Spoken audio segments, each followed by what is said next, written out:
The Milwaukee Cannibal, the chilling crimes of Jeffrey Dahmer. Jeffrey Lionel Dahmer, infamously known as the Milwaukee Cannibal, remains one of the most disturbing serial killers in American history. Between 1978 and 1991, Dahmer murdered, dismembered, and in some cases, cannibalized 17 young men and boys, leaving a trail of horror that shocked the nation when it came to light in the early 1990s. Born on May 21st, 1960, in Milwaukee, Wisconsin, Dahmer's early years were marked by neglect, emotional detachment, and a growing fascination with death.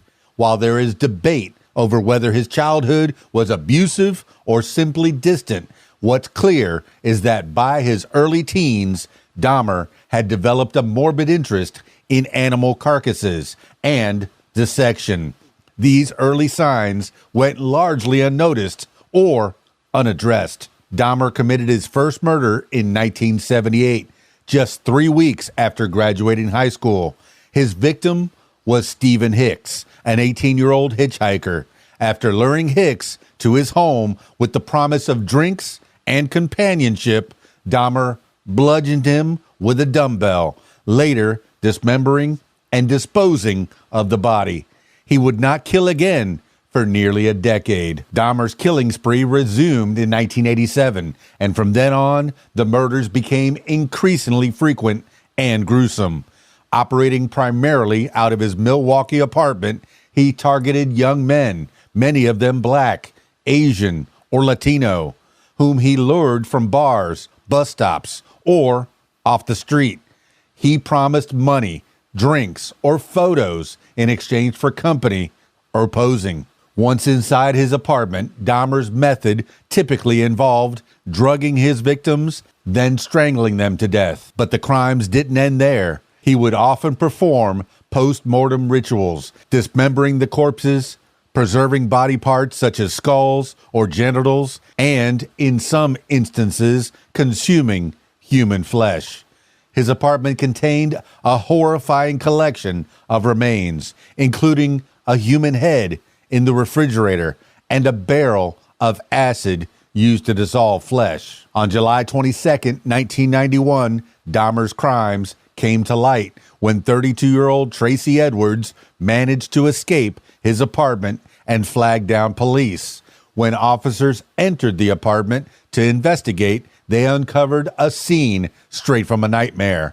Photographs of dismembered bodies, preserved skulls, severed hands, and even cooking utensils used for cannibalism. The evidence was overwhelming. Dahmer confessed in exhaustive detail, admitting to 17 murders and the unspeakable acts that followed. His calm demeanor and chilling lack of remorse disturbed even the most seasoned detectives. Jeffrey Dahmer was charged with 15 counts of murder and ultimately sentenced to 15 consecutive life terms in February 1992.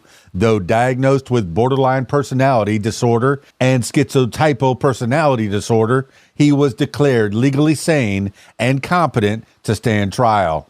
In prison, Dahmer reportedly found religion and expressed remorse for his actions. He was often a target of other inmates. On November 28, 1994, Dahmer was beaten to death by fellow inmate Christopher Scarver at the Columbia Correctional Institution in Portage, Wisconsin.